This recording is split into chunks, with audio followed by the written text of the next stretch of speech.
On behalf of United Consciousness, I feel honored to welcome our guest, Dr. Girish Momaya.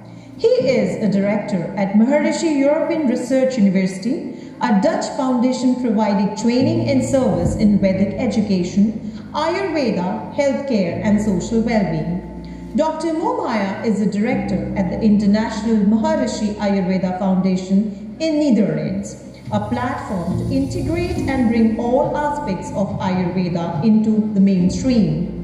He spent many years working under the guidance of Maharishi Mahesh Yogi, the great scientist of consciousness and the founder of Transcendental Meditation Program. He received extensive education and training under his guidance in all aspects of Vedic sciences.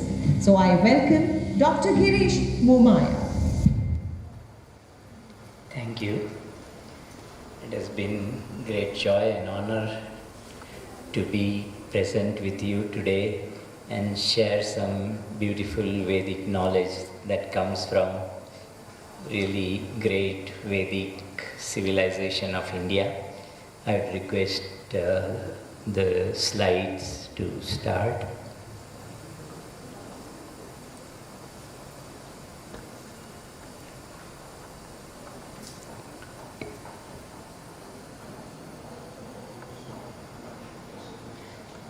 Yes, so we are at United Consciousness Conclave, and we'll go through the science of what United Consciousness is in terms of Vedic science, establishing culture of peace through United Consciousness, mental well-being through meditation. So whole knowledge comes from the seers, the enlightened masters, who had reached the highest pinnacle of consciousness in their own life and knew the depth and profundity of consciousness that underlies everything. What we will do is see from the scriptures, from the words of these rishis, what the science of United Consciousness is and what are their application, how beautiful the knowledge is, how great the application is, how beneficial it is to the individual life and the life of the world. So here is what Maharishi explains. Veda is natural impulse of infinite, eternal, uncreated, pure consciousness that is at the basis of creation, evolution and dissolution in the universe. The sutra is Janmadhyasya Yataha. So all creation, evolution and dissolution that happens from that unified field of consciousness which underlies everything. And it's great that Maharishi brought us the beauty and the purity and authenticity of this science and application in a very simple, natural, very spontaneous, effective way. Maharishi taught us transcendental meditation, and it's just so easy to gain this knowledge with experience. So here Maharishi says, the settled state of mind that has transcended and has become self-referral is the self. These words are from Upanishads, which are the scriptures of Vedanta. Until this experience dawns in the awareness, until the mind engaged in the diversity settles into the silence and unity of the transcendental self, talks of Brahmatva are meaningless. He is talking to Vedanta scholars during Kumbh Mela of 1977, long ago, but a very significant time like that. So what this is that it's not a philosophy, it is not an intellectualization, but it is an experiential living reality that one should understand. And if we follow the way that masters have given, it is very easy, because samadhi or the united consciousness within us is a natural state of life, just like waking, dreaming and sleeping state. Transcendental consciousness in our scriptures called Turiya, the fourth state of consciousness, and is as natural as waking, dreaming, sleeping, and it should be as simple to live as we live waking and dreaming and sleeping. So the science of yoga comes in being. Yoga is the science and practice of experiencing and evolving the unified quality of intelligence that underlies all diversities of life and existence. The practice of yoga leads human life to grow in harmony and balance, in wisdom and happiness, in enlightenment, a state of wholeness of consciousness, or Kaivalya as described by Maharishi Patanjali. Yes, further, yes, yoga. Next slide. So, no, one before this. One before, yeah. This. So here, Atha Yoganu Shashanam. This is a Patanjali Yoga Sutra, first, second, third, fourth stanza. So he talks about yoga, the science of unification of everything in life. And what is yoga? Yoga is chitta vritti nirodha. Yoga is transcending the activity of the mind. And what happens? Transcending the activity of mind is from taking our awareness, our mind, in a very simple, effortless, natural way. One has to learn. I am talking about what Maharishi taught us, transcendental meditation. And it's going from gross to finer in a very simple, effortless, easy, natural way. And ultimately experiencing more unified levels, more harmonious levels, more blissful levels, more unified, enriching levels of our own consciousness, till finally everything is transcended, all the contents of mind, all the thoughts, finest thought, finest relativity is transcended in a very natural way. Just like we go from waking to sleep, we don't create sleep, we don't bring sleep.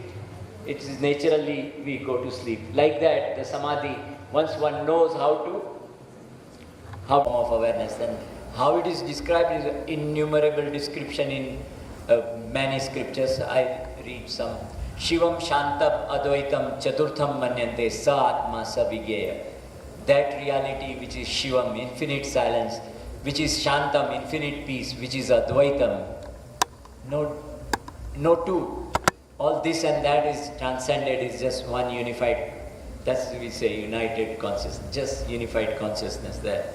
It is said to be Chaturtham, fourth state, waking, dreaming, sleeping, and this is the fourth state, natural state of human consciousness, which we lost in, after all these years of foreign rules and ignorance.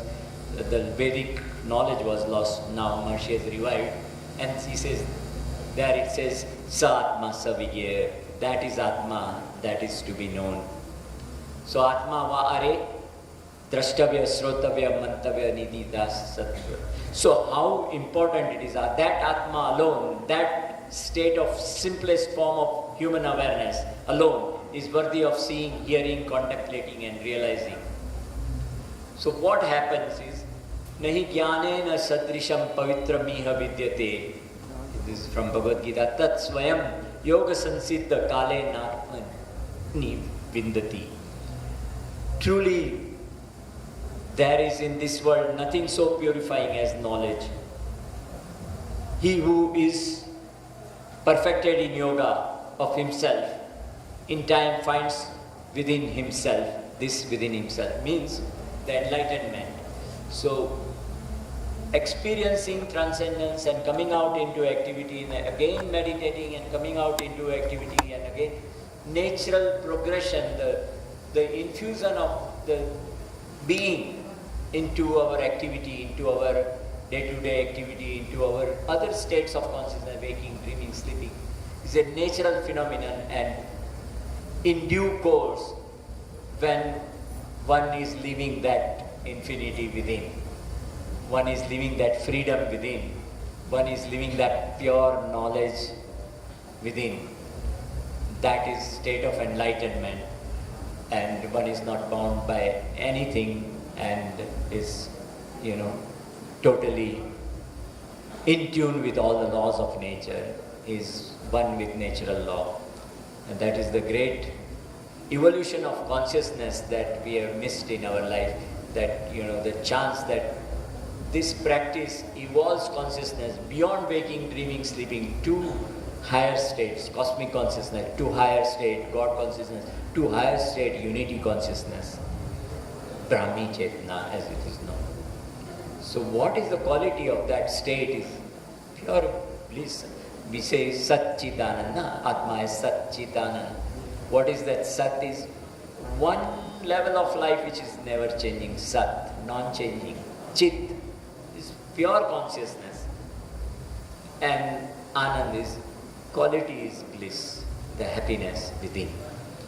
So here Anando Brahme Vritti Vyajana Ananda Deva Khalvimani Bhutani Jayante Anandena Jatani Jivanti Anandam Prayanti Avipsam Vishanti Iti. See, look at this beauty of this. It's just not philosophy, it is the life that they live, that enlightened life. From bliss indeed all these beings originate. By bliss they are sustained. Towards bliss they move. Unto bliss they merge. From Taittiriya Upanishad. So I am Atma. These are states of enlightened consciousness. And also I would say that the application, the science that transcends the individual life in enlightenment to what Maharishi gave, collective harmony, the science and application to bring world peace, that power our Vedic knowledge has. And Maharishi gave the technique to do that and showed, experimentally proved that this is possible, and I go to that. I am Atma Brahma. It's very simple when one is transcended absolutely within its own self, and it's that is Brahman. It's that individual awareness is no more individual, it's just universal. Individual becomes cosmic there. And next is from Adi Shankaracharya saying Jivo Brahmaiva Napara, same thing, that Atma is none other than Brahman. Then individual self is same as, it's like, you go from petal and you go finer and finer, try to find reality. A beautiful rose is there and beautiful color, fragrance, shape, everything, and you go finer, finer, finer, and you come to a level where it is just colorless, sap. There is a sap with no attributes, and you say that this is the final reality of that rose, that there is just no attributes, and from there everything emerges. But on that final reality, if you go on the level of sap, then you see, oh, this is not only the source of rose, but it is in every fiber of the plant. From here comes the leaves, here comes the stem, here comes everything. So universal, that being is universal. That Atma is Brahman. That level is Brahman. And the result is Yo Jagartam Richa Kamayante. He who is awake in that state, Richa, the expression of faith, zooms forth in his awareness, upholds. So these are, Richas are the laws of nature. Veda is natural law. And so natural law supports our thought, speech, action, and everything in life. At one level it says that Yatinam Brahma Bhavati Sadhi, that level of the state of life, the creator becomes the charioteer of your life. So what that life is, how it is on the level of creation. Mayadhyakshana Prakriti Suyate Sacharacharam. Under my presidentship, Prakriti, all of nature, creates both moving and unmoving. So whole creation continuously expands and evolves from there. Prakritim Swam Avastabhya Visujam. Again from Gita, curving back upon my own nature, I create again and again. So beautiful. So the life in fullness. that is full, this is full. From fullness comes out fullness. Taking fullness from fullness, what remains is fullness. So beautiful state of enlightenment. But now I am coming to, these are not philosophy, these are living reality in the state of unity consciousness. Aham Brahmasmi, these are Mahavakyas of Vedas, they are called. Aham Brahmasmi, I am Atma Brahma, Atmai Vedam Sarvam, Sarvam Khaluidam Brahma. What it says, I am totality. This Atma is Brahman, totality, wholeness. All this is Atma only. All this is Brahman, totality, wholeness. Is the state of enlightenment. This is not philosophy. This is the state of Rishis, united consciousness. The expressions from coming out of that, and they are called Mahavakyas of Ved. But Maharishi gave this, now I'll end. Oh, sorry. So go all the way now. Next slide, continue. Continue, we have gone through that, continue. Now next, yeah, stop there. So, this I'll end with this because there is a big, deep science. When we say that my individual awareness transcends to that level which is universal, when one goes, even in science, from gross to finer, at some level of fineness, it becomes universal. Like gravity at one level is just apple falling from the tree.